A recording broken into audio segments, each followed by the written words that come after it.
Welcome back, everyone. Thanks for joining me. This is Mindy here today for Lawn Fawn. In today's card tutorial, I'll be showing you how to create a spooky Halloween background using Lawn Fawn's Build-A-House and Build-A-House Halloween add-on. I'm going to start off by stamping and coloring my images. So I stamped a few images using the Say What Pets, which is where the cat is from, and then the tombstones I stamped from Spooktacular stamp set. These are stamped on Lawn Fawn's white cardstock, which is great for Copic markers, and I used Lawn Fawn's jet black ink, which is Copic friendly. For the cat, I used W6, W5, W4, and W2, and I just added shadow areas on the side of the head and underneath the chin. For the headstones, I used N8, N5, N4, and N2. I started with adding shadow areas to the bottom of the headstone or the tombstones, and then I'm blending up with my colors going from darkest to lightest. I'm looking at it as my light source is going to be coming from the top. So that is how I'm going to reflect that onto the tombstones, where the lightest part will be towards the top and the darkest area towards the bottom. Then I will lay out the coordinating dies, hold those in place with some Post-it tape, and run those through my die cut machine. Now I'm going to work on my spooky Halloween background. So the inks that I decided to use are the Distress Oxide inks. I'm using Mustard Seed, Carved Pumpkin, and Fired Brick. I will be doing this on some Bristol Smooth cardstock, so if you're having trouble ink blending, try Bristol Smooth. It is a very smooth cardstock and the inks just really glide across it. I will apply the inks using the life-changing blender brushes from Picket Studios, and I'm starting with the Mustard Seed, and I'm just going over the middle of my cardstock very lightly, blending out towards the edges of that cardstock. Now you can also see when I'm holding my blender brushes, I'm holding them towards the head of the brush. That just gives me a little bit more control over the pressure. So if I wanted to go soft or more heavy-handed, I have a lot more control over that. Then I will bring in the carved pumpkin, and I'm going around those outer edges, bringing that into the mustard seed. Now you notice I'm not blending at the bottom, and that is because I know I'm going to have grass down there, so I'm not concerned with ink blending the bottom portion of my card. Once I have that carved pumpkin, I do go back over with my mustard seed to kind of help blend those two lines together. And then I will bring in the fired brick and go around those outmost edges and bring it in towards the carved pumpkin a little bit. A trick when ink blending is a lot of times it can take multiple times of going over them to get that really smooth blend. And that is what I will do here. I'm going back over each of those colors to kind of highlight them, enhance them a little bit, and really smooth out that transition between the two. And I'm also working on a craft sheet here, a craft mat. That just helps protect my work surface and makes it easy for cleanup. Next, I'm bringing in black distress ink. So this is the regular distress ink, and the reason I chose this is because it is a lot more intense than the oxide, because the oxides will leave that chalky finish. And I also personally have a blending brush dedicated to just black ink. That way I can still wipe it off, but I don't have to worry about getting that brush completely clean. It is strictly dedicated to black because I personally do use black quite a bit. Once I'm happy with the black on those outside edges, I do go back over it with the other three colors that I had used, just smoothing that transition, blending it out, kind of pulling that black into the background a little bit. Once I'm done with the ink blending, I'll just wipe away that excess ink that was on my work surface, and now I'm going to spritz this background with some clean water. This is going to create those white speckles on the background, and I will pick that up with a paper towel. I like to pick mine up right away because that makes it a lot brighter. If you let the water sit there for a little while, the speckles won't be as bright. So that's totally preference on your part, however you want those speckles to be. Now I'm going to bring in the liquid stardust, And you want to make sure you shake this bottle up really well because those sparkles can settle at the bottom of the bottle.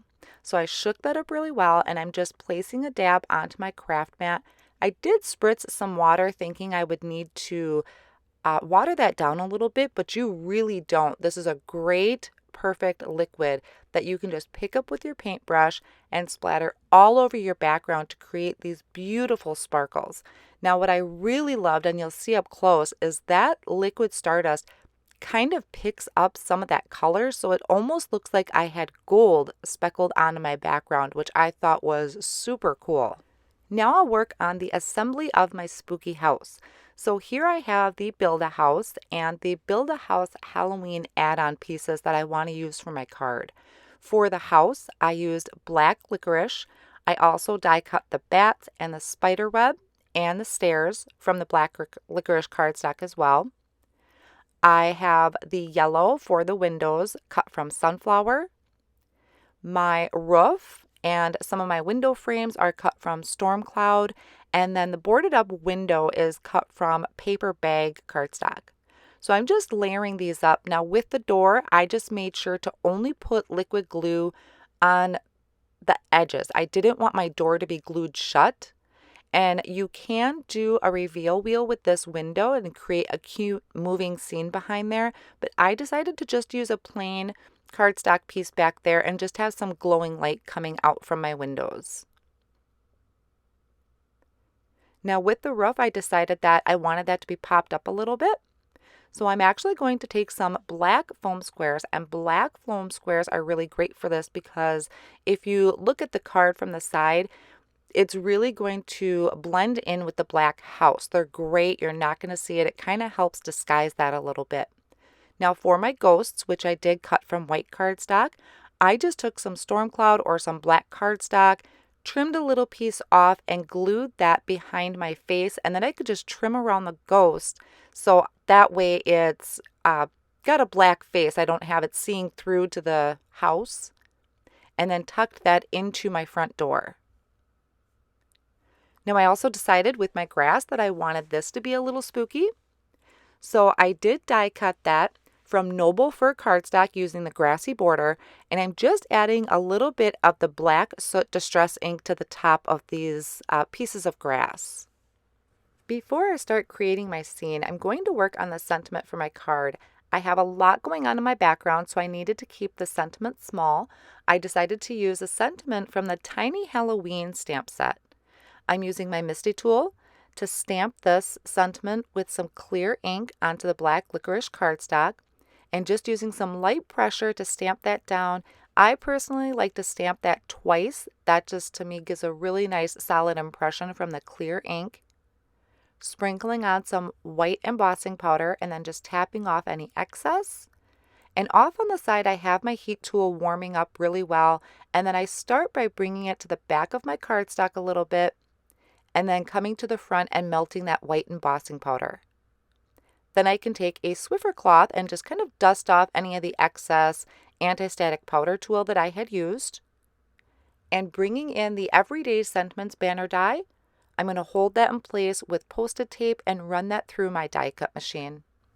Here's a quick look at the background once it was dried. You can see how that stardust really sparkles on the background and kind of brings out some of those oxide colors, since distress inks and oxide inks react with water. And this is a liquid, so that was a really cool effect to add to our spooky background. Now I can start working on the assembly of my card, starting with my grass, which is going to be the furthest away from me. I'm using just a tape runner to attach this, but I'm only adding adhesive to the very bottom of it. And the reason for that is I want to be able to tuck pieces in. For instance, this tree, I actually cut 2 of them from paper bag cardstock, or chocolate bar, I apologize. This is chocolate bar cardstock. And I used the trees from the Shadow Box Park add-on. And you could see I didn't add any leaves or anything. I just thought the frame of that was really cool for my spooky background. And then everything else, I'm just using some liquid glue. So I'm taking one of the headstones, kind of tucking it behind my layer of grass and even tilting it a little bit like it's tipping over. The ones in the front, I'm adding a piece of black foam square, and also to my cat, I added some of the black foam squares just to give that a little bit of dimension. And then I can put my sentiment down with the liquid glue, and I'm going to have my ghost and my bats kind of flying around in the background there around the sentiment. So just using the liquid glue to attach those. And I wanted to kind of make those sparkle a little bit. I'm going to use the glitter pen to add that sparkle. To get the glitter started, you kind of want to push your tip up and down until it gets moving, till the ink comes down into that tip, and then you can use it just like you would a marker and color in those sparkles. Mine has already been used, so I didn't need to pump it too much, and I'm just coloring in those sparkles on the black bats, a little bit on my ghost, and then the one that's hanging out the door. And I also added a little bit of sparkle to my spider web I added up in the top corner. And then we'll take a closer look at all of the sparkle and the beautiful spooky background with the really cool spooky house that we created. Really fun background, and loving all these small ways to add sparkle to a spooky Halloween card. That finishes up my card for today. I hope you enjoyed today's video. Thank you so much for joining me, and have an amazing day.